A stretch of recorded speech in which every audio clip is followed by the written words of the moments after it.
മലയാള cinema പ്രേമികളുടെ ഹൃദയമിടിപ്പ് കൂട്ടുന്ന വാർത്തകളുമായി എമ്പുരാൻ വീണ്ടും ചർച്ചകളിൽ നിറയുന്നു. ലൂസിഫറിന്റെ വൻ വിജയത്തിന് ശേഷം പൃഥ്വിരാജ് സുകുമാരൻ സംവിധാനം ചെയ്യുന്ന ഈ ചിത്രത്തെക്കുറിച്ചുള്ള ഓരോ വിവരങ്ങളും ആരാധകർ ആകാംക്ഷയോടെയാണ് കാത്തിരിക്കുന്നത്. ഇപ്പോഴിതാ എമ്പുരാന്റെ ട്രെയിലറിനെ കുറിച്ചുള്ള ആകാംക്ഷ വർദ്ധിപ്പിക്കുന്ന വെളിപ്പെടുത്തലുമായി നടൻ നന്ദു രംഗത്തെത്തിയിരിക്കുന്നു. എമ്പുരാന്റെ ട്രെയിലർ എപ്പോഴായിരിക്കും പുറത്തിറങ്ങുക എന്നതിനെക്കുറിച്ച് എനിക്ക് യാതൊരു സൂചനയുമില്ല.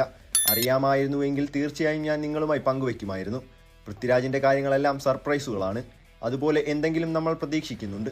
നേരത്തെ ടീസർ ലോഞ്ച് ചടങ്ങ് സംഘടിപ്പിച്ചിരുന്നു, എന്നെ വിളിച്ചിരുന്നു. പക്ഷേ എനിക്ക് പോകാൻ സാധിച്ചില്ല. അതുപോലെ ട്രെയിലർ ലോഞ്ച് ഉണ്ടാകുമെന്ന് ഞാൻ പ്രതീക്ഷിക്കുന്നു. അത് എപ്പോഴാണ്, എങ്ങനെയാണ് എന്നൊന്നും എനിക്കറിയില്ല.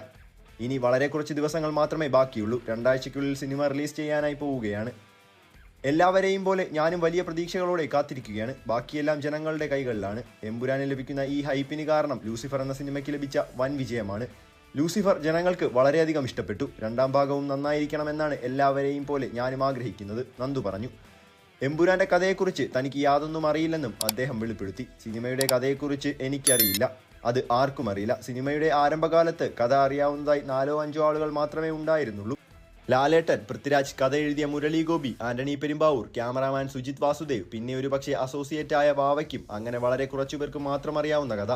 ഇപ്പോൾ ഷൂട്ടും ബാക്കി ജോലികളെല്ലാം പൂർണ്ണമായി കഴിഞ്ഞതുകൊണ്ട് മറ്റ് ടെക്നീഷ്യൻസിനും സൗണ്ട് എഞ്ചിനീയർമാർക്കും എഡിറ്റർക്കും ഒക്കെ അറിയാമായിരിക്കും. പക്ഷേ ആരും അത് പുറത്തു പറഞ്ഞിട്ടില്ല. ഞങ്ങൾ ആരും ചോദിക്കാനും പോയിട്ടില്ല. മഞ്ജു വാര്യർക്ക് പോലും അറിയില്ല. ഞാൻ മഞ്ജുവിനോട് ചോദിച്ചപ്പോൾ അവർ പറഞ്ഞു, എനിക്കറിയില്ല ചേട്ടാ, ഞാൻ ചോദിക്കാനും പോയിട്ടില്ല എന്ന്. എഡിറ്റർ ഉള്ളപ്പോൾ ഏതെങ്കിലും സീൻ ഇട്ട് കാണിച്ചു തരാമോ എന്ന് ചോദിച്ചാൽ രാജു തീർച്ചയായും കാണിച്ചു കൊടുക്കാൻ പറയും. പക്ഷേ അതിന് പോലും ഞാൻ ശ്രമിച്ചിട്ടില്ല. കാരണം സിനിമ മുഴുവനായി തിയേറ്ററിൽ കാണുന്ന സുഖം അവിടെ തന്നെ അനുഭവിക്കണം. ഡബ് ചെയ്യുന്ന സമയത്ത് ഏതെങ്കിലും ഒരു സീൻ കാണണമെന്ന് പറഞ്ഞാൽ അവർക്ക് സുഖമായിട്ട് ഇട്ട് കാണിച്ചു തരാം. പക്ഷേ ഞാൻ ചോദിച്ചിട്ടില്ല. ഞങ്ങളാരും ചോദിച്ചിട്ടില്ല എന്നതാണ് സത്യം. എല്ലാവരും ഒരുപോലെയാണ് സിനിമ എന്തായിരിക്കും എന്നറിയാൻ കാത്തിരിക്കുന്നത്. നേരത്തെ അറിഞ്ഞാൽ പിന്നെ അതിൻ്റെ സുഖം പോയി, നന്ദു കൂട്ടിച്ചേർത്തു. എമ്പുരാന്റെ ഓരോ വാർത്തകളും സിനിമാ പ്രേമികൾക്ക് വലിയ ആവേശമാണ് നൽകുന്നത്. ചിത്രത്തിന്റെ ട്രെയിലറിനായി ആകാംക്ഷയോടെ കാത്തിരിക്കുകയാണ് ഓരോരുത്തരും.